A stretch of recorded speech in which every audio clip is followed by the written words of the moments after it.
138 Kentuckians went to the emergency room shortly during or after the tornado. We do not have numbers right now on how many remain and or their condition. Yesterday, we had a visit from the President of the United States. You know, we here in Kentucky have felt the love and support of the entire country and of the entire world. You know, walking through it yesterday and actually being able to get further back in Dawson Springs, the devastation is still, I don't know if the right word is profound, traumatic, painful, especially for me, from a town that was your safe place growing up. Here is Mayfield. But we have, despite all that pain, felt the love. President of the United States, Secretary of Homeland Security, the administrator for Fema, all personally reached out, the vice president and so many others, and they committed. And then we not only saw it in the fastest emergency declaration that I'm aware of ever in the history of the United States and the fastest major declaration ever, the President of the United States, who's got a lot on his plate, came down to see us, to look at us in the eye and to tell us that not only was he going to be here for the years to come, which is exactly what I needed and we needed to hear, but that he cared about us. The people of both Mayfield and Dawson Springs, I could tell saw that. People that know my dad well, who were there right in the line of the tornado, getting to talk one-on-one to the president. We appreciate him being here. It showed a level of dedication, and he showed a level of care for us. And I want to make sure that this visit is only viewed the way it should, as support that we are grateful for. And while he was here, he even made some more news, stepped up doing yet another thing that you almost never see, but it's going to help us even more. On Tuesday evening, I submitted a request to the president for the federal government to cover 100% of the costs of some of the specific costs of recovery from the tornadoes for our first 30 days of digging out. I did this hoping, but knowing even the 75-25 share, which is what it normally is, with the federal government paying 75% and the state and the county really splitting the 25%, the county pays a little bit more, but knowing that's hundreds upon hundreds of millions of dollars. And so we asked for what would almost be the unthinkable. Can you, the federal government, just pay for all of certain costs to help us? On Wednesday, the president told me personally, the answer was yes. He actually said when the request came in, he didn't know if he had the legal authority to do it. And turns out he did. And he said yes to me in person in the Princeton airport.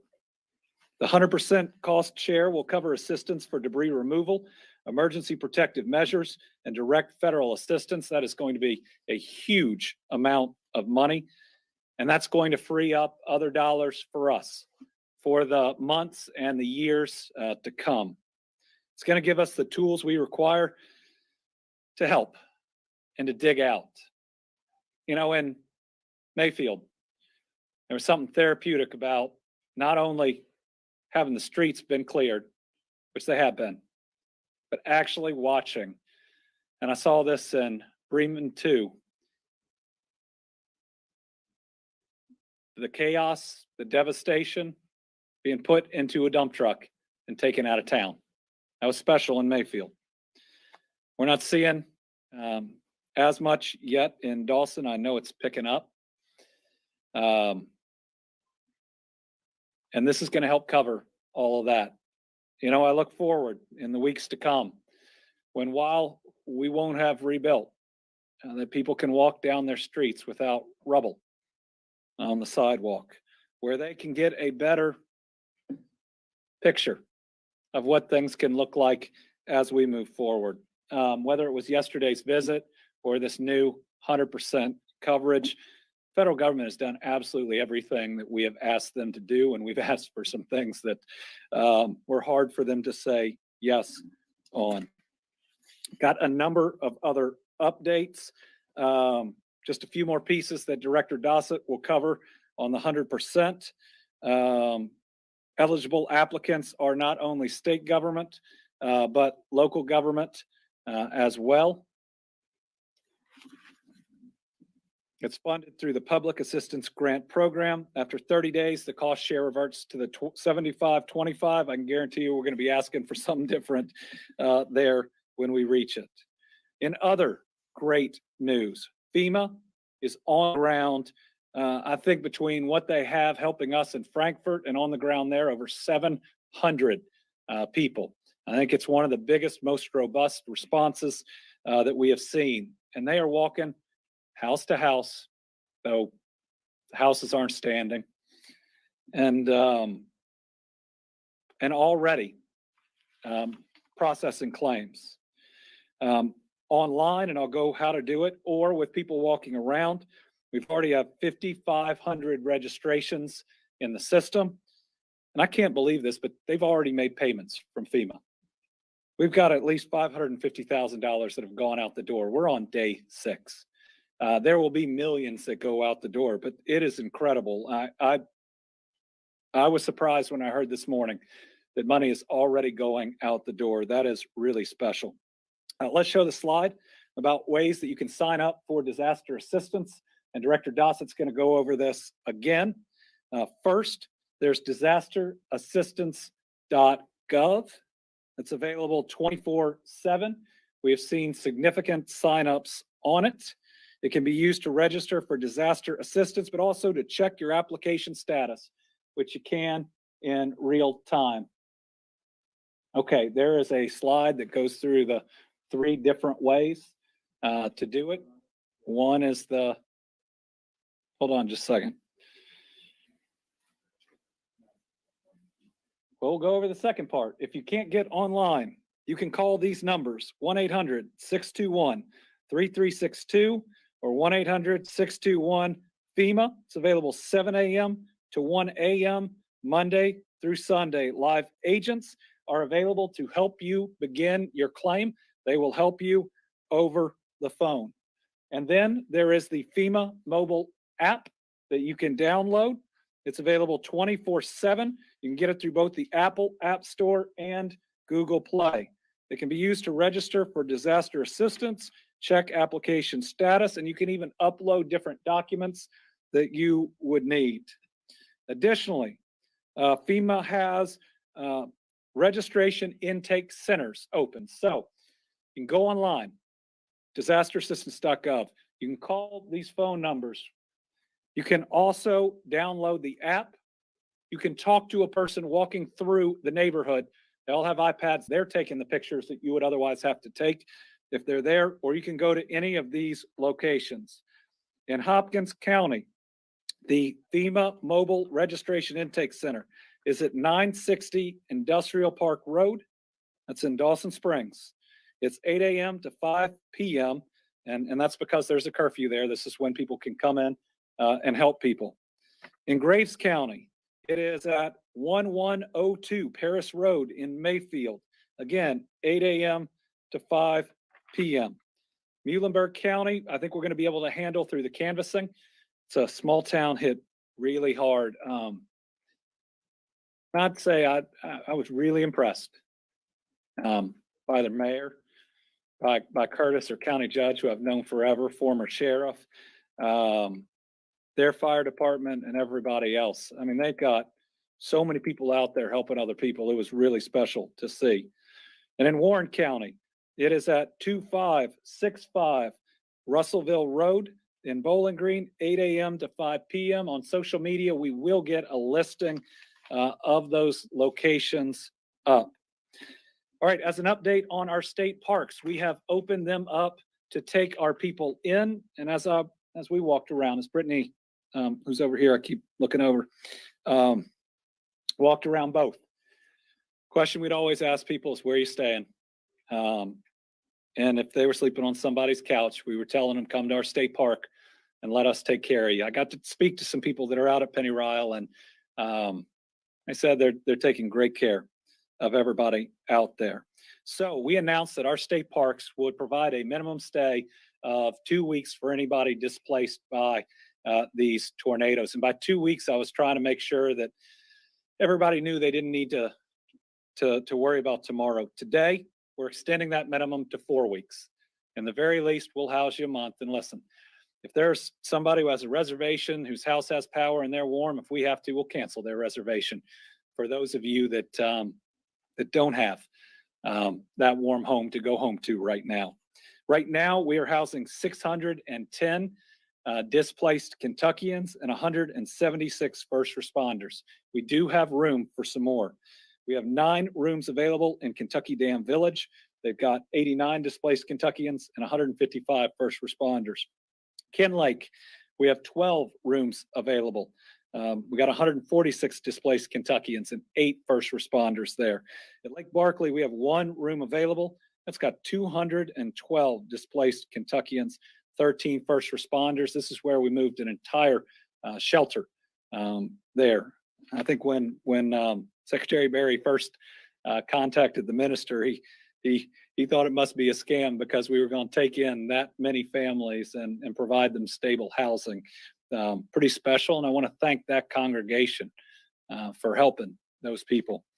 At Barren River Lake, we have 40 rooms available. They're helping 21 displaced Kentuckians. At John James Audubon, 4 rooms available, helping 9 displaced Kentuckians.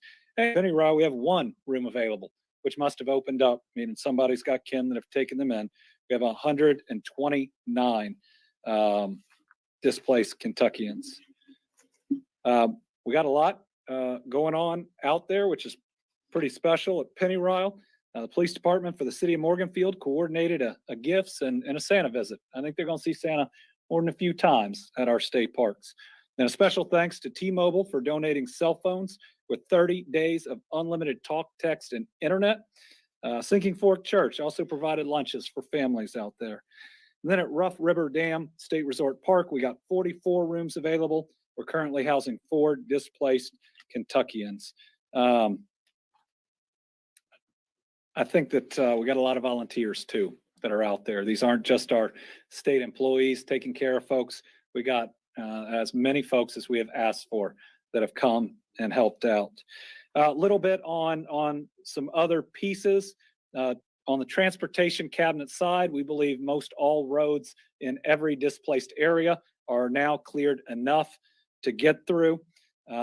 Just from Graves County alone, the transportation cabinet has taken 1,300 loads out of Mayfield. There's more than 600 transportation employees working hard on this every day. Division of Forestry still out there with 29 employees doing the sawing work and 2 bulldozers helping out. Our National Guard presence, now over 600 deployed. I think it's about 530, 531 in the impacted counties. Our mission is changing. It is now primarily augmenting law enforcement, preventing looting. And if you are somebody out there that would even consider looting someone's home that's lost everything, shame on you. We will find you. We will arrest you. That is absolutely despicable. They're also doing wellness checks and helping with traffic control. Over 1,200 state employees and Guard combined in these areas. KSP on the ground in the areas, about 100. And they are verifying and accounting for people who are missing. Thus far, they've verified and accounted for 90% of the employees from the MCP candle factory. And right now, the information that the company has given us is correct. That would suggest just 8 lost in that factory, which is a miracle, is an absolute miracle in this disaster. I will tell you, I was almost certain that the number would be 70 But thank God, others either left or escaped. It was feared much, much worse. Absolute miracle. KSP continues to conduct welfare checks on behalf of family members and loved ones. KSP is asking, and we don't need that. KSP continues to use rapid DNA technology to assist in the identification of victims. Again, we need any family members of missing persons to come to where they're doing this, His House Ministries, between 10 a.m. and 5 p.m. today, any day, to submit DNA.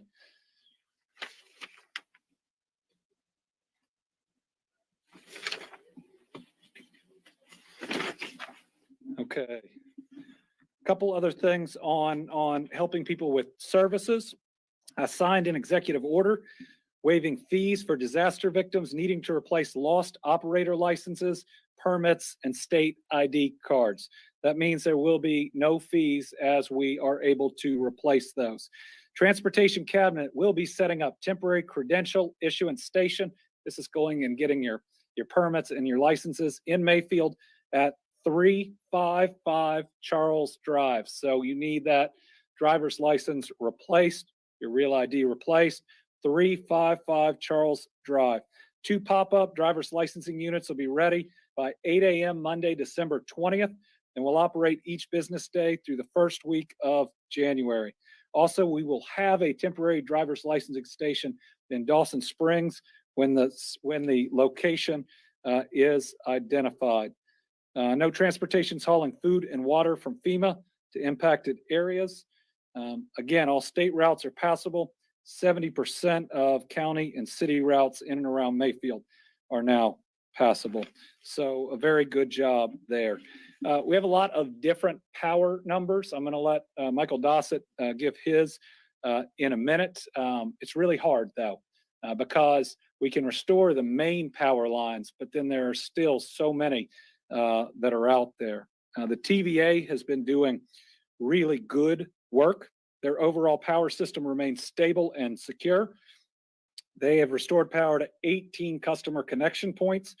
Western Kentucky Rural Electric Cooperative, Murray Electric System, Benton Electric Service, Glasgow Electric Plant Board, Lexington Electric Service, that's in Tennessee, Pennyrile Rural Electric Cooperative, and Gibson Electric Membership Corporation. Still working on Mayfield, but just because you are able to restore power to those cooperatives, still the connection points between them and houses in many places has to be rebuilt. Looks like they got at least 21 crews, 160 individuals out there with more contractors than that. Team Western Kentucky Relief Fund, now $15.9 million with over 93,000 donations. We are providing the first set of funds, which are going out the door to cover funeral expenses. Nobody has to apply. We're contacting the individuals directly. One of the next areas we're going to look, which is really important, is how we can help some uninsured homeowners. If you know Dawson Springs, like I do, or Mayfield like others do, in these and other areas, it hit neighborhoods of people that were already struggling to get by. And it's not that they didn't want to have homeowners insurance, it's that they couldn't afford it. And so we're going to look at using this fund to help, because the individual assistance from FEMA, we're going to look for all different sources, is capped at $37,900. And that can go, if you're insured, above your insurance. But for those that don't have it, that's not going to be enough to rebuild. So we're going to look at how we can augment those families with this fund. Those that are already struggling shouldn't be struggling more after this thing is over with what they have already gone through. I'll tell you what, we got a couple of other updates on unemployment insurance and others, but after that, Brittany, I think we could use some really good news if you'll continue to update us on how these kids who've been through the worst are going to have the very best Christmas in the history of Kentucky.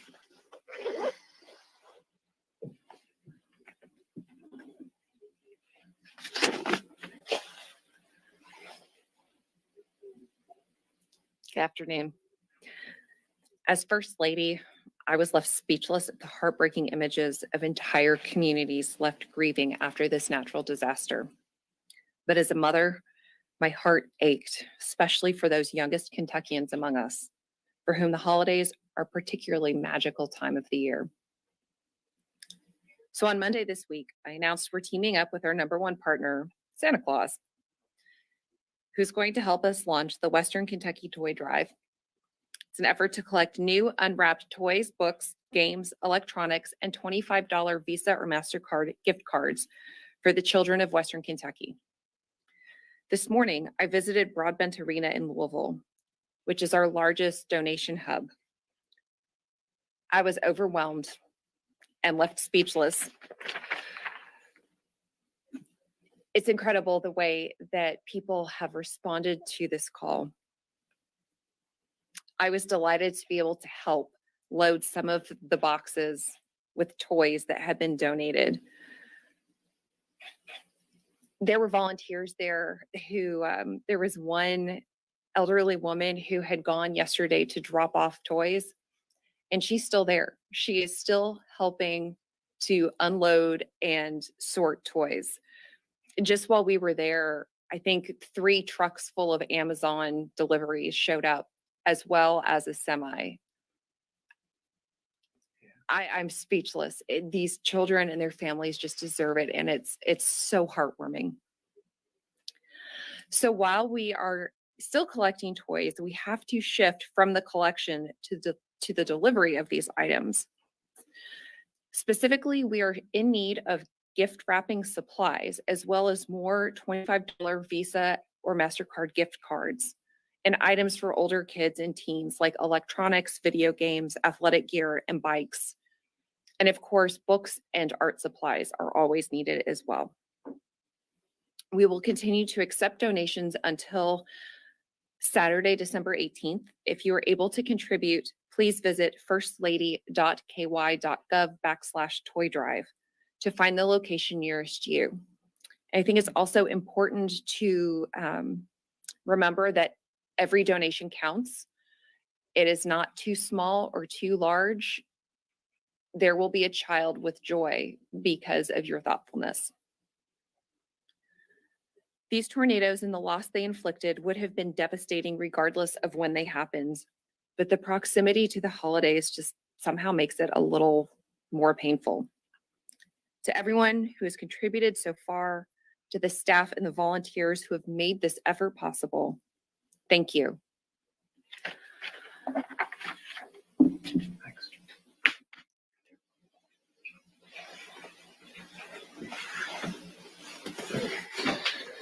I may have said this yesterday or the day before. As we were learning that tens of thousands of gifts were coming in, I said to Brittany, after Christmas this year, what are the parents going to do next year? And she said to me, these kids didn't just lose their Christmas toys, Andy, they lost all their toys. So let's shower them in gifts. All right, let's turn to Director Dossett's update, and then I've got some things specifically for Kentuckians in the area, including some assistance with unemployment since their places of business will be down. But as he's coming up, I've been asked by businesses all over the country how they can help. And they have helped in so many different ways, from supplies to unprecedented amount of dollars. But let me just say this. We're going to lose a lot of businesses in the area, and there's going to be a rebuilding process. The number one thing any company out there can do is commit to putting up a new facility, a new office in Mayfield, in Dawson, in Muhlenberg County. These are areas that we hope the jobs will come back. But you want to talk about providing a huge ray of hope. We can work with you in economic development, but talk about seeing a brighter future in front of you. So those looking to help out there that are already planning to put some new facility somewhere, really think about the impact that it'll have on this community, knowing what might be out there and available to them as they get their home back up, as they get their kids back in school. They want to know that there's a good job that they can head to too. Director Dossett.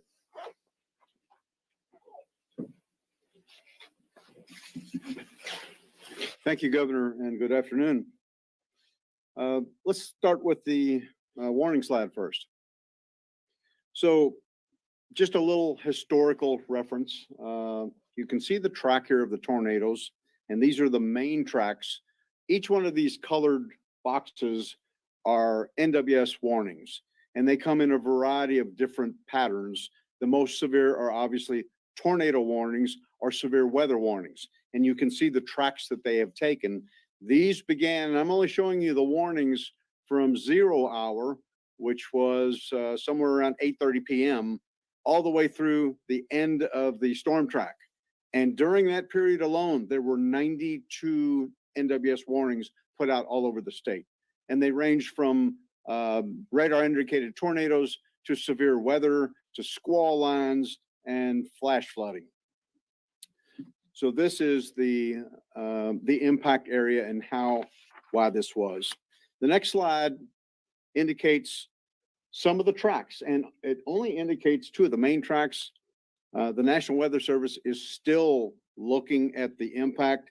They just upgraded the main storms, 3 of the main storms. The main track was now found to be an EF4 at 190 miles an hour. That is a remarkably powerful storm. And as you can see the results from all the video and the coverage of Ground Zero. Moving into some of the impacts that we're now working toward.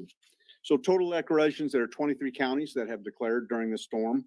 And cities are Bowling Green, Cave City, Horse Cave, Munfordville, Park City, Princeton. This is just a preliminary list, and these are just the data that we have in the system right now. The search and rescue efforts have moved from concentrated efforts to wide area searches. And this is just to ensure that no area has been left untouched. Moving into the power, really good news. Again, and I've talked about this during all of the briefings, the power company is extraordinarily efficient at restoring power. It is just the conditions they find when they enter the state. So currently we have only power outages at 3,280 connections. I will tell you that 2,000 of those services cannot be restored, and they will not be restored for weeks and weeks. And that's a very small area, and most of it is Ground Zero in Mayfield and some in Dawson Springs, but it's a very low number that we'll still struggle with, and the generators will certainly be an option. The U.S. Army Corps of Engineers has installed the generator. It's a large generator at Dawson Springs, and that's working well. We also have good news with water and power systems. There are about 2,600 service connections with customers at about 18,000 that only have boil water advisories. We have a bit of good news, and it comes slowly, but it's coming. In Dawson Springs Water Treatment Plant, at 11 a.m. this morning, it was totally restored to power, and that's a big celebration. Next slide on cost share, please. So just a little bit about the relationship and the partnership between Governor Beshear and the president. We've talked about this the day of the event. We were recipients of an emergency declaration. The second day, we received an expedited declaration. The third day, we added an additional 20 counties. And as we moved through the president's visit, the paperwork was signed at the state level and sent up through the Fema level, but had not reached the president yet. And he verbally declared, after he sought permission from Administrator Criswell, the bottom line is this is unprecedented response. He cut through the red tape, and Governor Beshear pushed it the entire way. The 100% cost share is an unusual declaration. It is not uncommon in hurricane events and some tornado events. It lasts for 30 days. It is an immediate opportunity to get reimbursement for 30 days.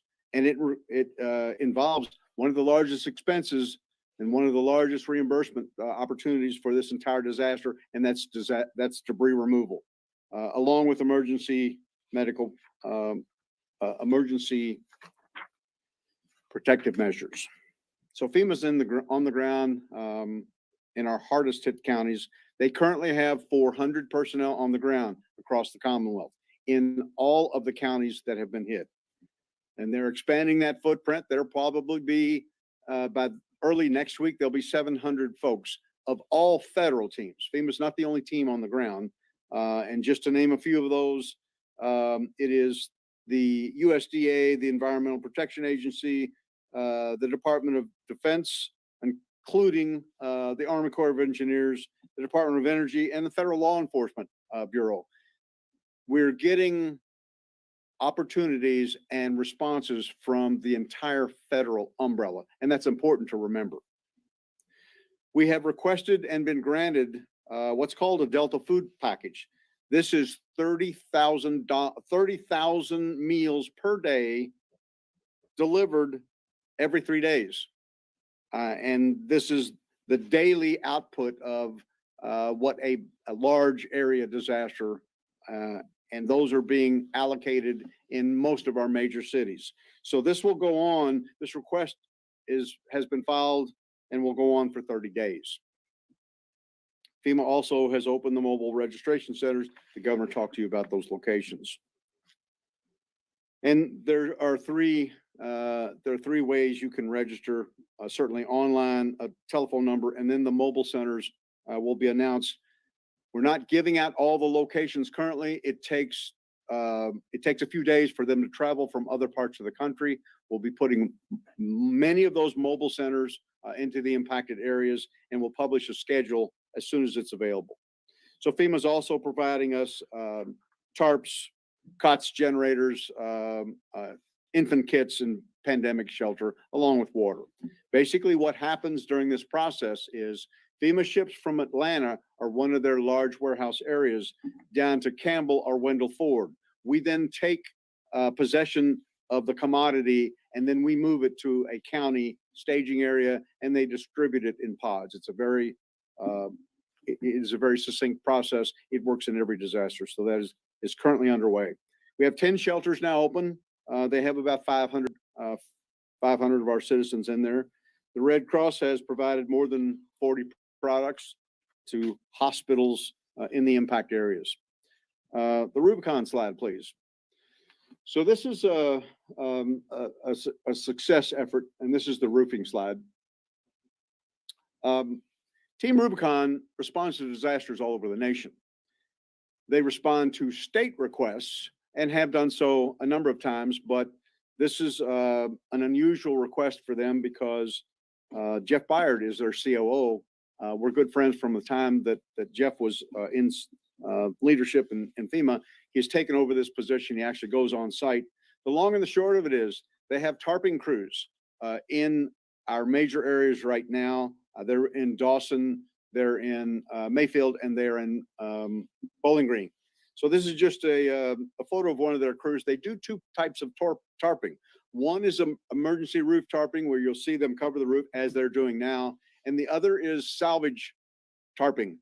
Rain's coming. And what they do is they essentially help the homeowner gather all their belongings, and then they tarp all the belongings, because many of these residences that were on curtilage of the main impact area where the entire home is destroyed, those that are on the edge have varying different levels of damage, and that includes open rafters that some of them can't take tarps. So they'll go in and protect all the belongings for temporary periods, and they tarp it all and then wrap it. Doing a great job. So Team Rubicon will be moving to other counties as we move on. We also have heavy equipment teams out there, along with cut and toss teams that clear debris. So I'll talk a little bit about EMAC support. EMAC is the Emergency Management Assistance Compact. Every state is a member. We have requested EMAC teams from a number of our state partners. This is a routine operation. Quite frankly, in the past, in most of the years that I've been here, we are the state that is sending teams outbound to other states in need in our region or on both coasts. In this opportunity, obviously, we have a need. We've advertised EMAC missions, and we currently have 8 teams responding to the Commonwealth. Some are on the ground. We have IMT teams from Florida. We also have a volunteer assistance liaison, and that's for donations that will be doing the state overview for donations and commodities. We have teams coming from South Carolina that will do EMAC management from us, and additional teams for donation support. The National Guard is on the ground, obviously, and they're doing debris removal, law enforcement augmentation, and traffic control and security across our impact counties. So I'd like to finish up with the last slide. There is always some additional problematic news during disasters. This one involves weather that's inbound. So we're looking at a weather event over Western Kentucky, and it includes the Mayfield area. They're experiencing moderate and light showers right now to 6 p.m. Heavy rain begins at 2 a.m. Friday morning, and it goes all the way through 10 a.m. And you can see the outputs there. The initial part of it is up to a half of an inch, and through Sunday morning, all the way through the 3-day period is up to 2 inches. That's not what we want, but there's a lot of tarping operations going on. And that concludes my update for today. Thank you, Governor.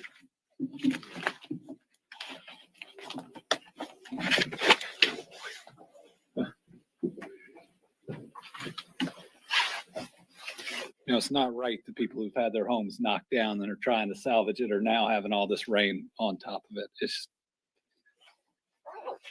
not right. All right, other ways that we're looking to help people. Disaster unemployment assistance application we have sent to the U.S. Department of Labor. It is pending approval. Field locations for UI services, because people aren't going to have a place to go to work in many instances for a while, are being established at Mayfield. That's at the Walmart location. So the Mayfield Walmart, the McCracken County Library, the Trigg County Library, the Butler County Library, the Hardin County Library. In Bowling Green, we're directly in the GM plant. 4 staff started working there on December the 15th, and we're looking at further coordinated locations with Fema for better services and deliveries. The teams established are ready to go, pending final approvals from the federal government, and we're hoping to streamline the ID verification process to facilitate claims and get payments.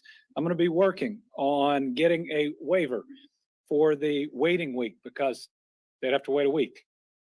Wouldn't get paid from anywhere if their employer has had to lay them off, as well as work search requirements for at least a portion of the coming weeks or months, because we want them to rebuild in that area. We don't want them to leave Mayfield or Dawson or Bremen. And so, these are steps that we need to take. They'll likely have to be done by executive order in the short term. Okay. Kentucky Occupational and Health Compliance staff is in Mayfield to address worker safety and health issues. Wage and hour compliance staff are going to be working with USDOL for anything that arises. Department of Workers Claims has identified and spoken with 2 insurers that'll be involved with the workers' compensation claims related to the candle factory. Both are accepting claims and thus far are responsive to those claims. Total insurance claims reported as of 10 a.m. today, 9,145. It's hard to estimate how many folks are also uninsured. And remember, we have both homeowners and renters that would be potentially insured or uninsured for the value of their home and their belongings, or what is in their apartment or rental units. There is the same amount of assistance generally for renters as there is for homeowners from FEMA. And in fact, there are situations where you may qualify for both, depending on what your timeline looks like on rebuilding. But Department of Insurance response teams are being set up in Graves, Hopkins, Warren, and Muhlenberg. We will update once that comes online. They're going to make sure that these insurance companies are treating people fairly. Let's see, I believe that may be, oh, no, we got a couple of other, again, things we're trying to do to help people. So this week, we were also able, following the federal disaster declaration, to get the IRS to extend the 2021 tax filing and other deadlines from April 15th to May 16th. And our Kentucky Department of Revenue will honor this special tax relief for individuals and households affected by the severe storms, tornadoes, and flooding who reside or have a business in Caldwell, Fulton, Graves, Hopkins, Marshall, Muhlenberg, Taylor, and Warren. That'll allow affected taxpayers until May 16th to file their income taxes and submit payments for individual income tax, corporate income tax, their withholding, or the limited liability entity tax. Means certain deadlines, quarterly payments, as well as the one for 2021 income tax returns will be postponed for the affected taxpayers. Again, I mean, at a time like this, you can't expect people to have the documentation needed. And so we're extending those deadlines. The President's federal disaster declaration also makes Kentuckians in those 8 counties eligible for a refund of Kentucky sales and use tax paid on the purchase of building materials permanently installed in the repair or replacement of structure damages in the 8 counties covered by the disaster declaration. So as you're rebuilding, if you are directly paying for building supplies, make sure you document those. You could get up to $6,000 in relief from sales tax per building. We'll put this out by a separate press release. We're increasing, and this is within the state, to qualified residential treatment care programs that serve children that have been struggling during COVID. These are places like Maryhurst and others. We have found a way to increase the funds that are provided to them to help them as they are making it through this pandemic. Some were struggling so much they were looking at shutting down. We'll have the direct information in the release. We are hurting, and we're still hurting. And it continues to be very painful. But we are not broken. We are not broken, even when it feels like it. We will clear this chaos and death from our towns, and we will rebuild our structures and our lives. And just like every person I talked to yesterday, the day before that, including on Saturday, I'm not going anywhere, and this state is not going anywhere. We got a great commitment from the federal government that they're going to be with us too. Every step, every week, every month, and every year that it takes, we will get each one of these communities rebuilt. This is very personal to me, and we're going to make sure that it happens. All right, with that, we'll open it up to questions. I think we have 4 journalists here and a bunch on the line. So let's start with Tom. Thank you, Governor. 2 things that just came to mind is the state going to be developing a website to link all this information. You gave a lot of things on a lot of different topics today. So we're doing that. We should. It's a great suggestion. We're building this airplane while we're flying it, but we should centralize all this information, what's available to an individual that's been through the horrific, and then we need to get it out in paper too, to some of the facilities out there to to help them as we move forward as much as we can on some of this stuff. I hope we can set up in one location. It's just, there's not one big location left in most of these places. And there's so many people helping. I mean, we got 1,200 garden state employees, and you look at 10,000 people and typically in Mayfield, and 3,700 in Dawson, and 370 in Bremen, and then put all the FEMA people on top and all the rest. We have we have about as many people helping as we do that live in these places, and God bless them. My main question was, I see you issued an executive order on livestock disposal. Yeah. Can you describe the? Yeah, so there is a statute or regulation about the amount of time that you have to do away with, clean up, destroy dead livestock.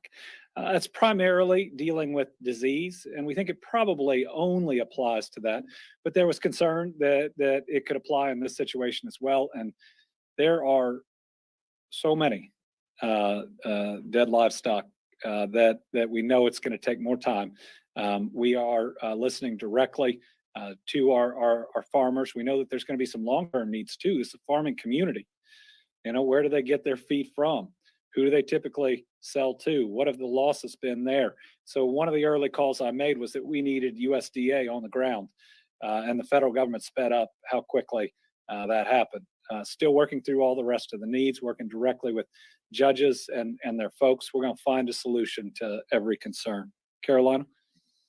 The number of people missing has dramatically gone down, which is great. Does this help the state kind of figure out where our death toll will stand, or is there really no way to figure that out at this point?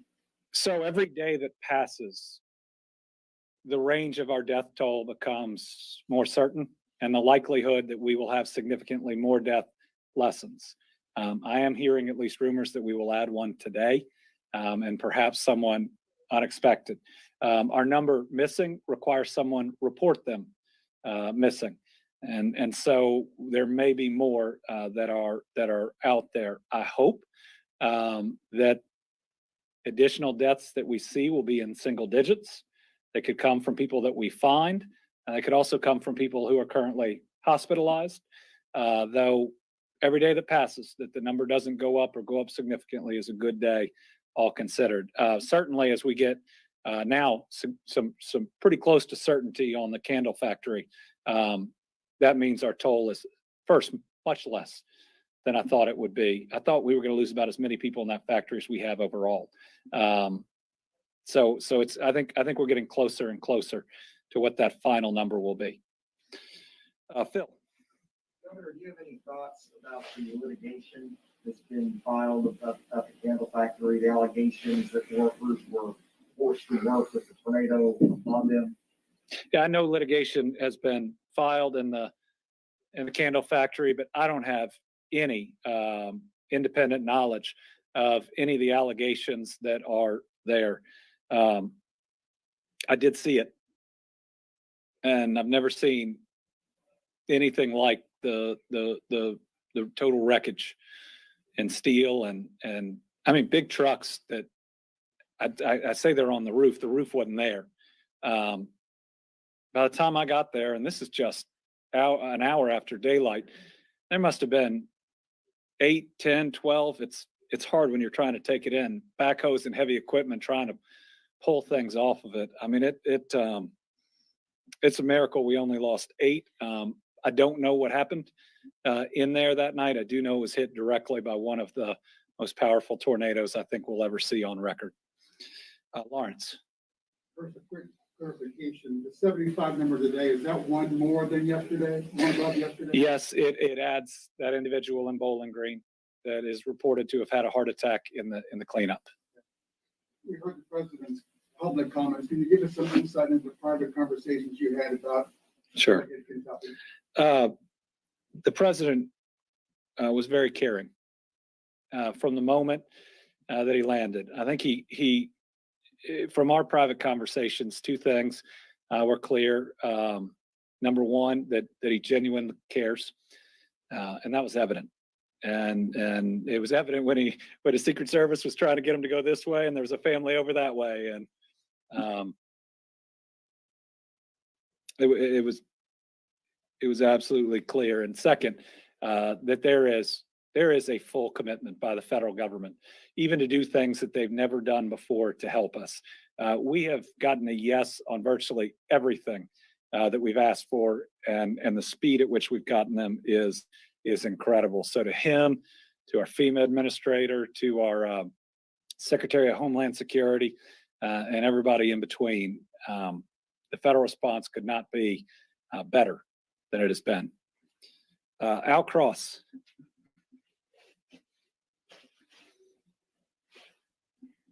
Thank you, Governor. It was quite an eventful day yesterday, and aside from getting 100% federal funding for 30 days, what other surprises did you have yesterday?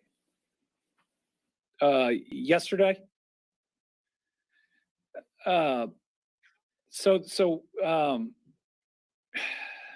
First, there were really tough moments yesterday. I had not been able to get that far back into Dawson Springs, and it was even worse than I could tell. And it was painful. But to also see the number of people that would say that they are blessed to be alive was pretty special. And remember, in this, 8 blocks in any direction, nothing standing. Everybody that is sorting through the rubble knows each other. And, it's, I said before, the trauma kind of seeps into your skin.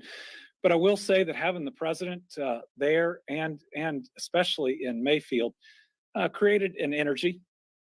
And you know what? I was just happy for one day, because it had been 5 or 6 days, for just one day since this happened, that there seemed to be this really positive energy. The president of the United States was there. I'm not sure I expected to feel that. And you could see it on people's faces. There's a woman who said he's in Mayfield. And I think that was the feeling. Whether or not you voted for him or you voted for me, we're both trying to do our very best for you. And I could absolutely see that the president coming to Mayfield and to Dawson Springs. I said yesterday, I never thought I'd get to introduce the president of the United States. I never thought I'd get him to Dawson Springs, but by God, I wish it was for different reasons. Jack Bramer, Herald Leader. Yes, Governor, of the 138 Kentuckians injured, where did most of them occur? Do you have a county by county breakdown of the injured? And do you know how many were injured in the Mayfield candle factory? I think that the last number I had is that there were 17 people hospitalized from the Mayfield candle factory. I do not have and that was yesterday. I think I got that information. If I got it the day before, I apologize. It's all, it's been a lot the last couple of days. Generally, Hopkins County area, 21 of those. I think we had one person in Kenton and Logan. Graves County area, it's so people would be transferred. Probably 24, those would be there, 26, 52-ish, I think, in the Graves County extended area. Those include hospitals in Paducah. Taylor Regional had at least 12 who were there, if not 13, one in Frankfurt here, one in Georgetown, 5 in Owensboro. So this made impacts in different places. Well, let me back up. 22 are down at Vanderbilt, and 6 in Union City, Tennessee. So add another 30 on to, so over 100 from Graves County, I think is what we're pretty close to, though Hopkins and Graves are close enough to where you could also be transferring some people who are hurt in Dawson down to Vanderbilt. That's the best I can do, Jack. Karen Czar. Thank you, Governor. Governor, could you talk a little bit more about unemployment? There are already people online who are worried, saying they're afraid they're going to end up in some endless loop like we saw in the pandemic. Is there anything you could say to ease their concerns? Thank you. I'm going to say that we're going to have people in person in each of these counties processing your claims in front of you. We're going to get it done. We're absolutely going to get it done. Piper Hudspeth Blackburn, Associated Press. Hello. Thank you, Governor. My question has to do with cleanup. Is Karen Sar can you hear me? I don't see my. I can hear you. I can hear you. Okay, good. Yeah, so how long is this initial stage of cleanup supposed to last? And what do you say to those Kentuckians who sort of feel like the damage is insurmountable and it might last forever? Like, thank you. But yeah, the cleanup is going to take time depending on the structure that we're talking about. And if you've seen it, it'll take at least weeks. If we can do it in weeks, it will be incredible. I believe that we'll be hauling debris out of some of these locations for up to a month. Director, you have any other thoughts? Okay, Director Dawson. So thank you for the question. This is going to be one of the largest pieces of the recovery. In fact, as I leave this briefing, I'm going back into a meeting with Fema and our other federal partners to flesh out the debris removal plan. We're going to hold webinars in the next days, possibly one tomorrow. We'll announce that. Debris removal is one of the most important pieces because this is part and parcel to rebuilding, not just the city infrastructure, but for all of our homeowners. So you'll hear more about this, but again, please allow us to manage expectations. This is a long recovery, and the process to put all the programs on the road, as you can see from the governor's relationship with the president, the actual personnel are on the ground immediately, and they're all working in that direction. So we're moving very quickly. The plan will be announced very shortly. And then after the plan is announced, counties and the state and the federal government will all come together. There'll be contractors that each county can engage. We also have federal assets and state assets that are working toward that.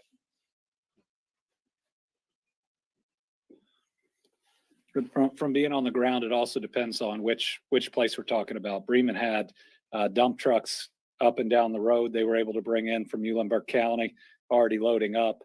A huge death toll given the population of the area. Fewer structures overall in the city. Their debris removal is going to go a lot faster than Dawson, which is huge numbers of homes, Mayfield, which is huge numbers of homes and really big government buildings. So it is ongoing, and a lot of it will depend on the level of resources as they continue. We're going to have every resource from the state. We're going to have every resource from the federal government. We got a lot of great volunteers that are out there right now too. Debbie Yetter, Courier Journal. Hi, Governor. If I could ask about COVID-19 for a minute.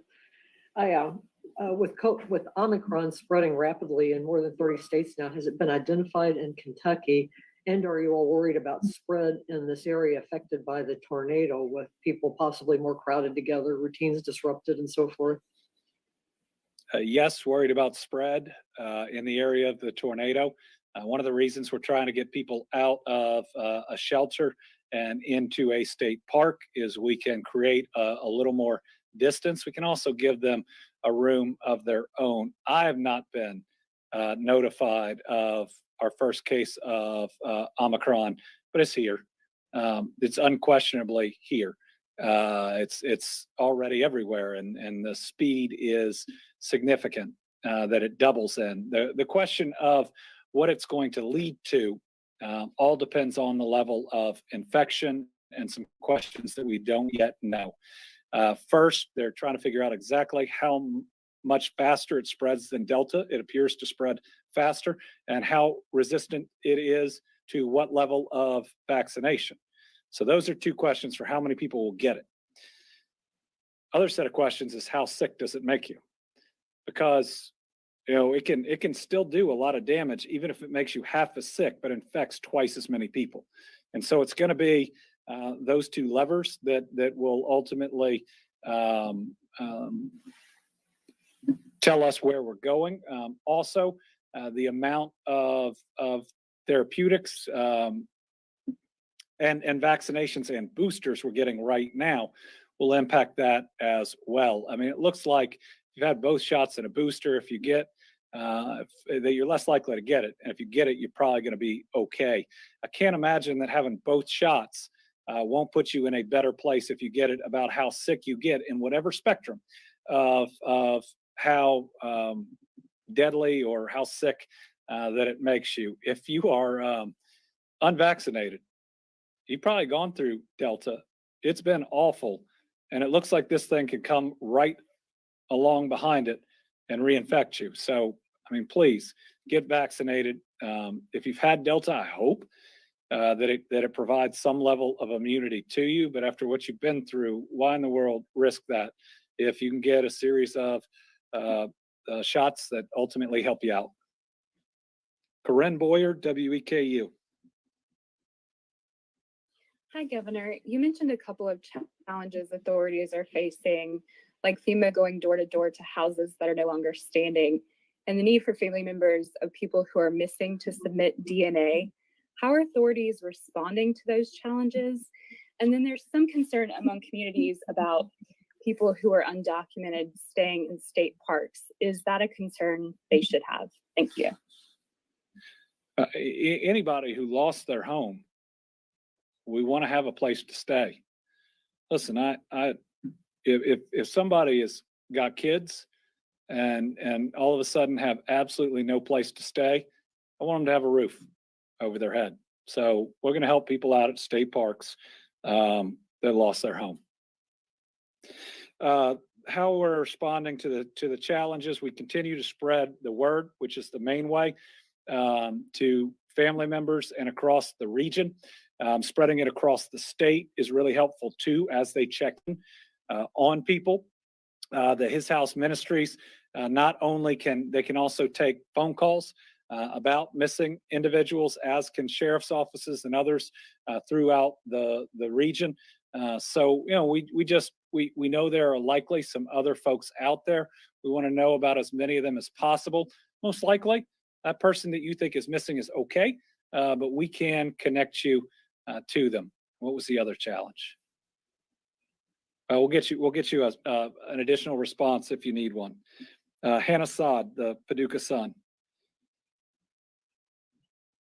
Thank you, Governor. I was just speaking with some of the residents in Mayfield, and I was wondering if there's any statewide initiative to help folks who maybe lost their cars or don't have ways to get out to resources if they live kind of far away. Is there any statewide, or are you aware of any private organizations that are providing transportation assistance? We're working on that piece. You know, in the first several days, our goal was safety, security, planning. But yes, transportation is going to be important. If you see what this thing did to cars, they're most likely not going to be salvageable either.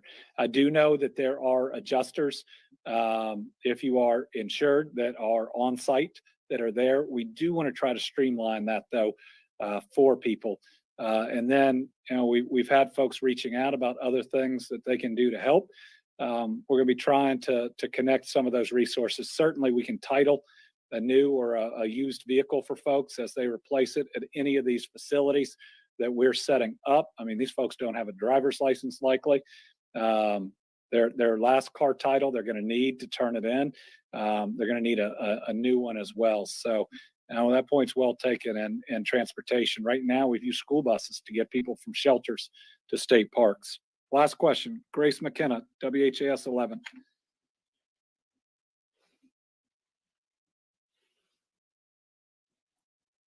Sorry about that, Governor. I'd like to pivot back to COVID for a quick moment, if we could.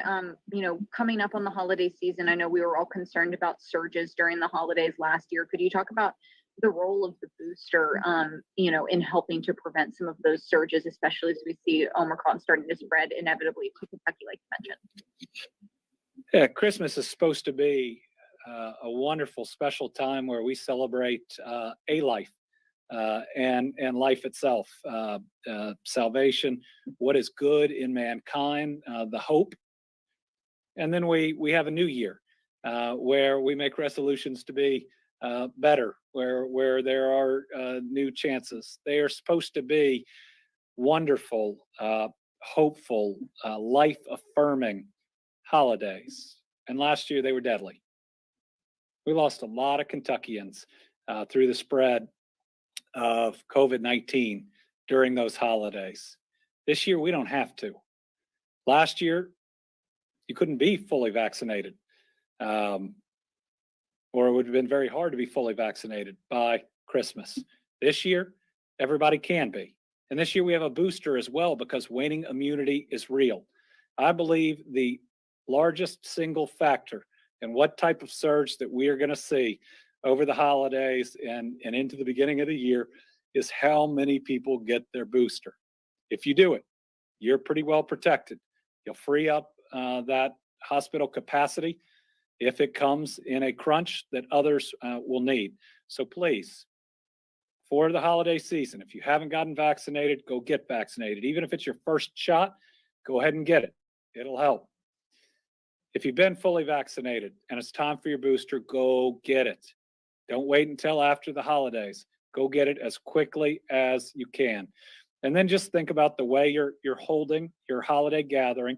If everybody is vaccinated, if everybody is boosted, and those that aren't, really consider masks while you're inside and close together. That protects everyone, and maybe just have a slightly smaller gathering than you did last year. Listen, we can do that safely. We can wear a mask in a gathering if it's needed. We can have a slightly smaller gathering because you know what? We're pretty blessed, especially when you look at a whole bunch of people that don't have homes in Western Kentucky. So, everybody just try to protect one another. And we've seen horrific loss of life. We've seen destruction at a level nobody has ever seen. So I see the outpouring of love. Take care of each other, and we'll continue to update on services, on loss of life, and on how we are going to dig out. We're not broken. We will rebuild, and we'll get through it, and we'll get through it together. Thank y'all.